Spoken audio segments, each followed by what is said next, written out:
بسم اللہ الرحمن الرحیم اللہم صلی علی سیدنا مولانا محمد وبارک وسلم۔ السلام علیکم ورحمۃ اللہ وبرکاتہ۔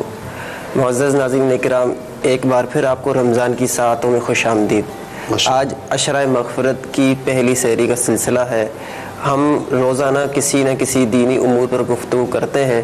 آج ہم ایک ایسی برائی سے متعلق بات کریں گے کہ جو ہمارے معاشرے کی رگ رگ میں پیوست ہو چکی ہے اور جو ہر برائی کی جڑ ہے۔ میری مراد اس برائی سے جھوٹ ہے۔ ہمارے ساتھ معروف روحانی و سماجی شخصیت حضرت مولانا بشیر فاروق قادری صاحب تشریف فرما ہے۔ ہم حضرت صاحب سے اس سے متعلق کچھ گفتگو کریں گے۔ السلام علیکم ورحمۃ اللہ وبرکاتہ۔ وعلیکم السلام ورحمۃ اللہ وبرکاتہ۔ حضرت صاحب، آج ہم نے جھوٹ سے متعلق اب تک کے ناظرین سے کچھ پیغام شیئر کرنا ہے، تو سب سے پہلے تو آپ یہ بتائیے کہ جھوٹ کہتے کسے ہیں؟ بسم اللہ الرحمن الرحیم۔ خلاف واقع بات کو ہو، جیسے زید نہیں آیا ہو اور میں نے کہا زید آیا، یہ جھوٹ کہلاتا ہے۔ اور اس کی تعریف سے تو ہر شخص آشنا ہے، اور جھوٹ کی برائیاں بہت زیادہ ہیں۔ اگر یہ دیکھا جائے کہ معاشرے کی فتنے جتنے ہیں، ان کے پیچھے جھوٹ کا بہت بڑا اثر ہے۔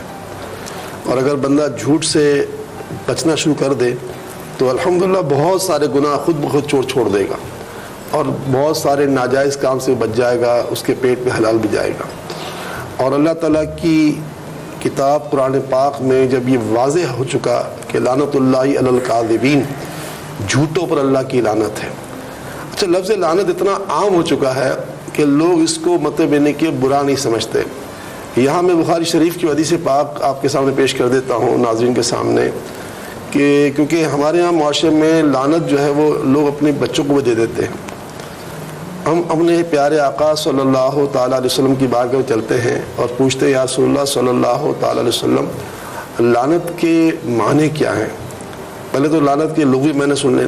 لعنت کے لغوی معنی ہے اللہ کی رحمت سے دور، یعنی یوں کہنا تجھ پر لعنت ہو تو یوں کہنا تو اللہ کی رحمت سے دور ہو جائے۔ تو آپ نے سنا ابھی پچھلی نشست میں جو بات ہوئی تھی رحمت کی، کہ پوری کائنات کا مدار رحمت پر کھڑا ہے۔ پوری کائنات کا مدار رحمت پر کھڑا ہے، پوری دنیا کا جو تختہ ہے وہ رحمت پر رکا ہوا ہے۔ تو رحمت کے بغیر تو صرف زحمت ہی باقی رہ جاتی ہے۔ تو سرکار کریم صلی اللہ علیہ وسلم کی بارگاہ میں جانے سے پہلے ہم نے یہ سن لیا لغت کے اعتبار سے کہ لعنت کے معنی ہے رحمت سے دوری۔ تو کسی کو کہنا کہ تجھ پر لعنت ہو، یعنی اس کو یہ بدوا دینا ہو گئی کہ تو اللہ کی رحمت سے دور ہو جا۔ ہم پیارے آقا سے پوچھتے ہیں یا رسول اللہ صلی اللہ علیہ وسلم، آپ بتائیے رحمت لعنت کے معنی کیا ہے؟ تو بخاری شریف کی حدیث ہے کہ آقا فرماتے ہیں جس نے کسی کو لعنت دی، لعنت کی، تو گویا اس نے اس کو قتل کر دیا۔ یعنی سمجھو کہ دنیا میں اس سے بڑی کوئی بدوا نہیں ہے، یعنی آپ سمجھو جو ہم اپنی اصلاح کے اس سے بڑی کوئی گالی نہیں ہے۔ اب حال ہمارا یہ ہے کہ ہم کہتے ہیں تجھ پر لعنت، بچے پہ لعنت، بچی پہ لعنت، بیوی پہ لعنت، ماں پہ لعنت، باپ پہ لعنت، دکان پہ لعنت، گھر پہ لعنت، روزی پہ لعنت، ہم اسی روزی پر لعنت بھیجتے ہیں۔ ارے بھائی کیا کہہ رہے ہو؟ اگر روزی اللہ نے بند کر دی تو تڑپ تڑپ کے مر جائیں گے۔ علامہ الحفیظ آپ دیکھیں نا کہ ہمارے سامنے، ہم ہرگز یہ نہیں کہتے کہ جنہوں نے ایسا کیا وہ کر رہے ہیں، ہمارے سامنے کی بات ہے نا کہ گلا بند ہو جاتا ہے، ایک بوند جو ہے نا پانی کی نہیں اترتی۔ آج اسپتال میں جا کے دیکھیں کتنے لوگ اس کا حلق بند ہو چکا ہے، اب وہ کسی وجہ سے ہوا ہے اس کو اگر در جاتے ہیں تو وہ ایک الگ کہانی ہے۔ گٹکا، پان، سگریٹ، اس نے تو یعنی قیامت ڈھائی، اور گٹکے نے تو قیامت ڈھا دی۔ تو مقصد کہنے کا یہ ہے کہ ہم قرآن پاک سے سنتے ہیں کہ لعنت اللہ علی الکاذبین، جھوٹوں پر اللہ کی لعنت ہے، تو اس کے معنی یہ ہوئے کہ جھوٹے اللہ کی رحمت سے دور ہو گئے۔ اب دور ہو گئے تو کیا ہوگا؟ ذلیل ہو جائیں، رسوا ہو جائیں، بدنام ہو جائیں، تباہ ہو جائیں، برباد ہو جائیں، لٹ جائیں، مر جائیں، کٹ جائیں، ڈوب جائیں، کینسر کے مریض ہو جائیں، بس وہ ختم ہو جائے۔ یعنی آدمی اپنے اوپر اتنا بڑا بوجھ ڈال رہا ہے، کاش امت کو پتہ چل جائے کہ جھوٹ کتنا بڑا گناہ ہے، کتنا بڑا گناہ ہے، تو انسان جھوٹ سے کوسوں میل بھاگے۔ اور حدیث پاک سے ثابت ہے کہ جب بندہ جھوٹ بولتا ہے اس کی نوست اتنی بڑی ہے کہ اس کی بدبو سے فرشتہ 1 میل دور چلا جاتا ہے۔ اتنا بڑا جھوٹ جرم ہے، اتنا بڑا جھوٹ جرم ہے۔ تو بس یہ کہ کاش امت کو احساس ہو جائے۔ ہم چلتے پیارے آقا صلی اللہ علیہ وسلم کی بارگاہ میں اور حدیث پاک سنتے ہیں، سرکار فرماتے ہیں بے شک جھوٹ گناہ اور نافرمانی کی طرف لے جاتا ہے. یعنی یہ ایسا ہے نافرمانی کی قطع لگا دیتا ہے. اور پھر فرماتے ہیں گناہ اور نافرمانیاں بندے کو جہنم میں لے جاتی ہیں. آقا فرماتے ہیں ہمیشہ ایک آدمی جھوٹ بولتا ہے اور جھوٹ ہی سوچتا رہتا ہے. یعنی انسان منصوبہ، اب مثال کے طور پر میں گھر سے نکلا ہوں ویسے ہی 8:45 بجے، مجھے دفتر پہنچنا ہے 9 بجے، مجھے پتا ہے میرے دفتر کا راستہ آدھا گھنٹے تو کم از کم ہے. اب وہ سوچ رہا ہوں کہ بھائی میں تو وہاں کہوں گا کہ میں تو نکلا تھا 8 بجے، راستے میں یہ ہو گیا وہ ہو گیا، ٹریفک جام ہو گیا، ایک راستے میں ایکسیڈنٹ ہو گیا تھا تو وہ مطلب بندہ مر گیا تھا اور راستے میں پھر ٹریفک جام ہو گیا، ایمبولینس آ گئی، میں کیا کرتا ہے. نہیں کوئی سوچ جھوٹ کے پلاننگ کرتا ہے. ارے خدا کے بندے، تجھے ایک جھوٹ کو چھپانے کے لیے 50 جھوٹ بولنے پڑے. تو یہ آقا جانتے تھے کہ بندہ جھوٹ بھی بولتا ہے، جھوٹ سوچتا ہے، تو جلدی نکل جاؤ بھائی. یا ایک ہی بات کو تو سر آج مجھ سے غلطی ہو گئی، مجھے نکلنا تھا جلدی، میں لیٹ نکلا ہوں، میں اس لیے 15 منٹ لیٹ پہنچا ہوں، یہ کہتے تو جان چھوڑ جاتی ہے. لیکن یہ کہ سوچتا ہے. تو آقا کو پتا ہے، سرکار فرماتے ہیں آدمی جھوٹ بولتا ہے اور جھوٹ سوچتا ہے، یہاں تک کہ اللہ کے ہاں بڑا جھوٹا لکھ دیا جاتا ہے، کذاب لکھ دیا جاتا ہے. کذاب لکھ دیا جاتا ہے. اچھا، ہمارے معاشرے میں ایک طبقے کی بڑی عزت ہوتی ہے. یعنی دوستوں میں وہ دوست جو لطیف سنائے تو وہ کہتے ہیں اس کو بلاؤ یار تاکہ کچھ ہمیں مزہ آئے، ہم انجوائے کریں. تو وہ پھر کیا طرح طرح کے جھوٹے لطیفے سناتا ہے. جھوٹے لطیفے تو جھوٹی بات کوئی بھی ہے، چاہے لطیفی صورت میں ہو یا گفتگو صورت میں ہو. تو ہم سنتے ہیں پیارے آقا صلی اللہ علیہ وسلم کا فرمان کہ سرکار فرماتے ہیں کہ جو لوگوں کو ہنسانے اور خوش کرنے کے لیے بے حقیقت اور جھوٹی بات کرے، اس کے لیے ہلاکت ہے، ہلاکت ہے، ہلاکت ہے. یہ کون کہ رحمت عالمیان کہہ رہے ہیں، رحمت عالمیان، کائنات کا ذرہ ذرہ جن کی رحمت پر قائم ہے. رب العالمین نے جنہیں رحمت العالمین بنایا، سرکار کے صدقے دنیا کا نظام چل رہا ہے، کیونکہ اللہ تعالیٰ نے آپ کو رحمت العالمین بنا کے بھیجا ہے. تو آپ کا صدقہ ہے کہ ہم سانس لے رہے ہیں. دیکھیں نا، ہم سے پہلے بھی تو لوگ تھے نا. عیسیٰ علیہ السلام کے زمانے کے لوگوں نے ایک بات کا انکار کیا. کیا تھا؟ وہ جو دعا مانگی تھی نا، انزل علینا مائدہ، اے اللہ ہم پر آسمان سے دسترخوان بھیج. ہاں، وہ آیت قرآن. تو مائدہ آیا، آسمان سے دسترخوان آیا. تو اس میں پہلے سب لوگ کھاتے تھے، امیر غریب سب کھاتے تھے. پھر اللہ تعالیٰ کا امر آ گیا، حکم آ گیا، وہی آ گئی کہ اے عیسیٰ اب مالداروں کو بولو کہ اب اس دسترخوان سے کھانا مت کھانا. پہلے کھاتے تھے، اجازت تھی، اب مت کھانا.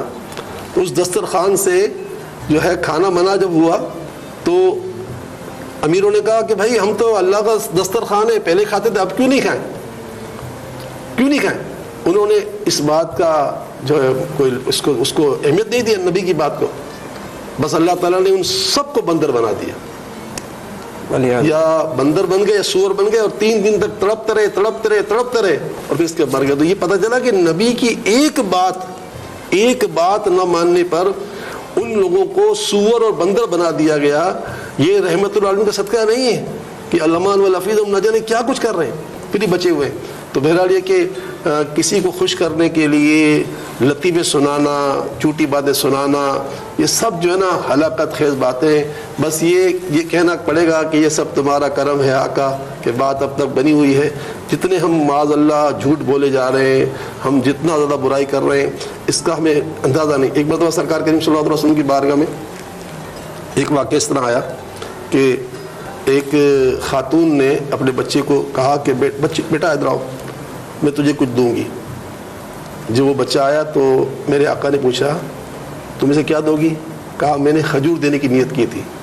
تو آقا نے فرمایا اگر تم اسے کھجور نہ دیتی تو تم نے اس کے ساتھ جھوٹ بولا.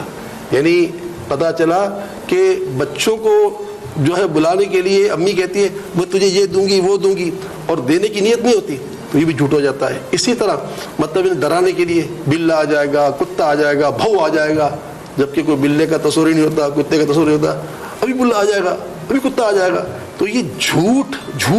اچھا، پھر بدقسمتی سے جب اللہ فرماتا ہے قرآن پاک میں کہ یا ایھا الذین آمنوا قوا انفسکم واہلیکم نارا، اے ایمان والو اپنے آپ کو اپنے گھر والوں کو جہنم کی آگ سے بچاؤ. تو باپ پر کیا فرض بنتا ہے؟ کیا فرض بنتا ہے؟ جھوٹ نہ بولے، نہ بولے نہ سکھائے. ہاں نہ سکھائے. اب ہوتا یہ ہے باپ گھر میں ہے, دروازے پر دستک ہوئی, بیٹو کہہ دیا کہ ابو گھر پہ نہیں ہے. اب دیکھو بچے کو باپ سکھا رہا ہے کہ جھوٹ بول. اب بچے نے باپ سے جھوٹ سیکھا. جب قرآن کہتا ہے کہ تم خود بھی جہنم سے بچو اور گھر والوں کو جہنم سے بچاؤ, میں نے حدیث پاک کو سنائی کہ بندہ جھوٹ بولتا ہے اور جھوٹ اور نافرمانی جہنم میں لے جاتی ہے. یعنی اللہ تعالیٰ فرما رہا ہے جہنم سے بچو اور بچاؤ. اور 100% ہم جھوٹ کہہ رہے ہیں. بیٹے کہتے ہیں ابو کہتے ابو گھر پہ نہیں ہے, ابو گھر پہ نہیں, یہ ہوتا ہے. اور جب بچے کو شروع سے آپ نے سکھا دیا جھوٹ بولنا, تو بتاؤ پھر اس بچے کے اوپر کیا ہوگا, وہ تو جھوٹے بنے گا. اب کیا ہوا, ہم نے بغاوت کر دی. اللہ تعالیٰ فرما رہا ہے کہ بچوں بچاؤ, ہم کہتے ہیں ہم تو ڈوبے صنم تمہیں لے ڈوبیں گے. بہرحال مختصر کہنے کا یہ ہے, باتیں تو بہت تفصیل سے ہیں, مختصر کہنے کا یہ ہے کہ انسانوں کے ساتھ بھی جانوروں کے ساتھ جھوٹ بولنے کی بھی اجازت نہیں. ناظرین, آج آپ نے سنا کہ جھوٹ کتنی بری چیز ہے, یہ جہنم میں لے جانے والا کام ہے اور انسان کو برائیوں میں دھکیلنے والا کام ہے. بے شک. ناظرین, ہم روزے کے مسائل پر گفتگو کر رہے تھے. پچھلے پروگرام میں ہم نے یہ سماعت کیا تھا کہ کن چیزوں سے روزہ ٹوٹ جاتا ہے. تو اس میں ایک بات یہ ذہن میں رہے کہ جب بھی کوئی روزہ توڑنے والی چیز پیش آئے گی تو اس کی دو حالتیں ہوں گی. ایک یہ کہ روزہ یاد ہوگا اور دوسری حالت یہ ہے کہ روزہ یاد نہیں ہوگا. اگر روزہ یاد نہیں ہے تو روزہ توڑنے والی چیزوں سے روزہ نہیں ٹوٹے گا. ہاں اگر روزہ یاد ہے, یعنی روزہ رکھنے والے شخص کو یاد ہے کہ اس نے روزہ رکھا ہوا ہے, پھر اگر کوئی روزہ توڑنے والا کام کرتا ہے تو اس سے اس کا روزہ ٹوٹ جائے گا. پھر کل ایک بات یہ ہوئی تھی کہ کبھی قضا ہوتی ہے اور کبھی کفارہ ہوتا ہے. تو آج ہم یہ سماعت کریں گے کہ کن چیزوں میں صرف قضا ہے, کفارہ نہیں ہے. اس میں پہلی بات یہ ہے کہ کوئی کام ایسا کر لیا یا کوئی بھی کام غلطی سے ہو گیا. مثال کے طور پر کوئی شخص سحری کر رہا تھا, اسے پتہ ہی نہیں چلا کہ طلوع فجر ہو گئی, ختم سحری ہو گئی, وہ کھانا کھاتا رہا, تو اب اس کا گویا کہ روزہ ٹوٹ گیا. اور اس صورت میں صرف قضا ہے کیونکہ یہ کام اس سے غلطی سے ہوا تھا. اسی طریقے سے کسی نے سمجھا کہ افطار ہو گئی ہے اور اس نے افطاری کرنا شروع کر دی اور بعد میں پتہ چلا کہ افطاری کا ٹائم نہیں ہوا تھا, تو اس سے بھی صرف قضا لازم آئے گی, کفارہ لازم نہیں آئے گا. اسی طریقے سے کوئی شخص کلی کر رہا تھا, ناک میں پانی چڑھا رہا تھا کہ پانی حلق میں چلا گیا یا ناک سے دماغ کی طرف اوپر چڑھ گیا, تو یہ بھی غلطی سے ہوا ہے, لہٰذا اس سے بھی صرف قضا لازم ہوگی, کفارہ لازم نہیں ہوگا. دوسری بات ہے کہ کسی نے مجبور کر دیا روزہ توڑنے پر, کسی نے دھمکی دی کہ روزہ نہیں توڑو گے تو جان سے مار دوں گا یا کوئی عذر طلب کر دوں گا یا بہت شدید تمہیں تکلیف پہنچاؤں گا. ایسی صورت میں بھی اگر کوئی شخص روزہ توڑ دیتا ہے تو اس سے صرف قضا لازم ہوگی, کفارہ لازم نہیں ہوگا. تیسری چیز یہ ہے کہ کسی ناپسندیدہ چیز سے روزہ توڑنا, جیسے مٹی کھا لینا, کوئی کچرا کھا لینا, یا چھلکے, فروٹ کے چھلکے کھا لینے سے, یا اسی طرح کی کوئی گندی چیز جسے انسانی طبیعت پسند نہیں کرتی, اس سے اگر روزہ توڑا جائے تو بھی صرف قضا لازم آتی ہے, کفارہ لازم نہیں آتا. لیکن اس کے اندر ایک یہ بھی ذہن میں رہے کہ مکروہ چیز, ناپسندیدہ چیز سے روزہ توڑتے وقت اللہ تعالیٰ کی نافرمانی کا ارادہ نہ ہو. یعنی یہ کہ انسان جری نہ ہو جائے کہ روزہ کیا چیز ہوتی ہے یا روزہ توڑنے سے کوئی بری بات نہیں ہے. اب اگر اس صورت میں اگر وہ مٹی کھا لیتا ہے یا گندی چیز کھا لیتا ہے تو اب اس کے اوپر قضا کے ساتھ کفارہ بھی لازم ہوگا. چوتھی بات یہ ہے کہ غیر فطری طریقے سے اپنے اوپر غسل فرض کرنا, اس سے بھی صرف قضا لازم آتی ہے, کفارہ لازم نہیں آتا. پانچویں بات یہ کہ روزہ رمضان کے علاوہ ہو تو صرف قضا ہی ہوتی ہے, کفارہ نہیں ہوتا. کفارے کا سلسلہ صرف رمضان کے روزوں ہی میں ہوتا ہے. ناظرین, یہ مسائل تھے کہ جن سے صرف قضا ہوتی ہے, یعنی ایک روزہ توڑا تو قضا رمضان کے بعد ایک روزے کی جائے گی.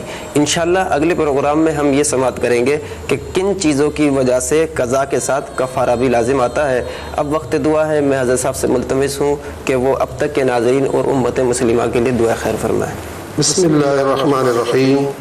الحمد للہ رب العالمین والصلاة والسلام علی سید الانبیاء والمرسلین. اللهم صل وسلم دائما ابدا على حبيبك خير الخلق كلهم وعلى آله واصحابه وبارك وسلم. يا ارحم الراحمين يا ارحم الراحمين يا ارحم الراحمين يا اکرم الاکرمین یا الہ العالمین یا رب العالمین یا رب العرش العظیم.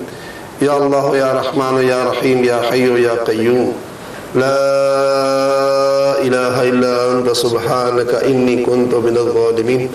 اللهم إني أسألك باسمك الأعظم ورضوانك الأكبر. اللهم إني أسألك بأن لك الحمد لا الہ الا انت الحنان المنان بدیع السماوات والارض یا ذا الجلال والاکرام یا ذا الجلال والاکرام یا ذا الجلال والاکرام۔ اے عزت والے، اے عظمت والے، اے رحمت والے، اے کرم والے، اے فضل والے، اے ماہ رمضان عطا فرمانے والے، اے ماہ رمضان کے عشرہ مغفرت عطا فرمانے والے، اے ہم گناہ گاروں کو بے تحاشا بارش کے قطروں سے زیادہ نعمتیں عطا کرنے والے پروردگار، ہم تیرا شکر ادا کرتے ہیں، ہم تیرا شکر ادا کرتے ہیں، ہم تیرا شکر ادا کرتے ہیں کہ تو نے ہمیں رمضان عطا فرمایا، تو نے ہمیں روزے عطا فرمائے، تو نے ہمیں تراویح عطا فرمائی، تو نے ہمیں قرآن مجید سننے کا موقع عطا فرمایا۔ ہمارے گھروں میں پورا سال قرآن بند رہتے، تیرا کرم ہے کہ اب گھر کے افراد قرآن کھولتے ہیں، ہمیں قرآن پڑھنے کا موقع دے رہا تو نے عطا کیا۔ ہم تیرے اس رمضان کے ملنے پر تیرا شکر ادا کرتے ہیں۔ ہم نے تو تیرے پیارے حبیب صلی اللہ علیہ وسلم کا یہ فرمان بھی سنا ہے کہ میرے غلاموں، تمہیں پتہ چل جائے کہ رمضان کیا ہے تو تم تمنا کرو گے کہ پورا سال رمضان رہے۔ اے اللہ، تو نے اتنا عظیم مہینہ دیا، اتنا عظیم مہینہ دیا، ہم تیرا شکر ادا کرتے ہیں اور تجھ سے دعا کرتے ہیں کہ تیرے انعام یافتہ بندوں کا تجھے واسطہ وسیلہ مولا، تیرے انعام یافتہ بندوں نے جس طرح رمضان گزارے ان کے صدقے ہمیں بھی رمضان انہی کی طرح گزارنا نصیب فرما۔ ہم ان کی طرح رمضان گزارنا نہیں چاہتے کہ جن کے بارے میں تیرے پیارے محبوب صلی اللہ تعالیٰ علیہ وسلم یہ فرما چکے کہ روزہ رکھنے والے ایسے بھی ہیں کہ جنہیں بھوک پیاس کے علاوہ کچھ بھی حاصل نہیں ہوتا۔ تو اللہ، ہم حاصل کرنے کے لیے روزہ رکھ رہے ہیں، تجھے راضی کرنے کے لیے روزہ رکھتے ہیں۔ مولا، تیرے محبوب کریم نے ہمیں اس بات کا اعلان کر دیا ہے کہ ہر چیز کی جزا ہے، 10% سے لے کے 700 گنا بھی جزا تو دیتا ہے، لیکن روزہ کی جزا تو نے بتائی نہیں، بلکہ یہ فرما دیا روزہ میرے لیے ہے اور اس کی جزا میں ہوں۔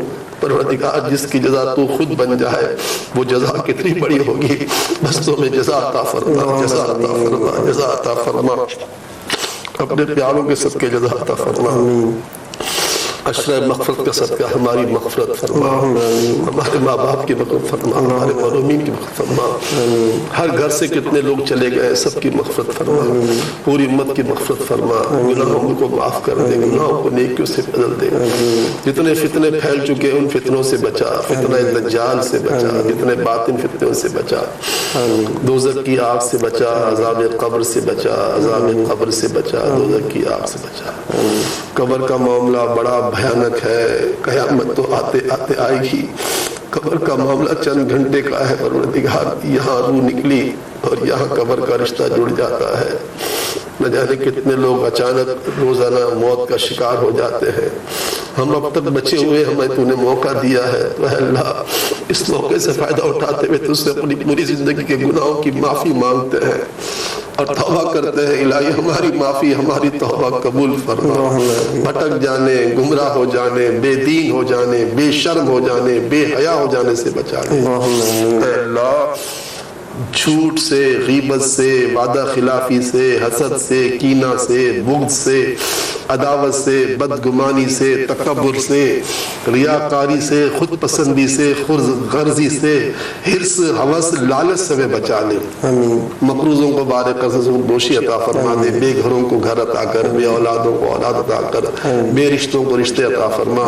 اے اللہ، تیری طرف سے اعلان ہوتا ہے صبح صادق کے وقت، سحر کے وقت کہ ہے کوئی مجھ سے دعا مانگنے والا، تو اے اللہ ہم تجھ سے دعا مانگتے ہیں، فریاد کرتے ہیں، التجا کرتے ہیں، ہمارے گھر والوں کی، ہمارے خاندان والوں کی، ہمارے پڑوس والوں کی، ہمارے شہر والوں کی، ہمارے ملک والوں کی، ہمارے آقا کے سارے ماننے والوں کی تمام بیماریاں، پریشانیاں، دکھ، تکلیف، رنج، غم، اذیت، کرب، خوف، ڈر، حزن، تنگی، سختی، قرض، فتنے، صدمے، فقر، فاقہ، مایوسی، محرومی، جادو، آسیب، نظر بد، بے روزگاری، ناچاکی، رشتوں کی پریشانی، بے اولادی کی پریشانی، نافرمان اولاد کی پریشانی، میاں بیوی کے جھگڑوں کی پریشانی، قرض کی ادائیگی، وصولیابی کی پریشانی، قید و بند کی پریشانی، گمشدگی کی پریشانی، بس الغرض ہر پریشانیاں دور فرما، دور فرما، دور فرما۔ آمین آمین آمین یا رب العالمین. جب دم واپسی ہو یا اللہ سامنے ہو جلوہ مصطفیٰ صلی اللہ تعالی علیہ وآلہ وسلم، لب پہ ہو لا الہ الا اللہ محمد رسول اللہ.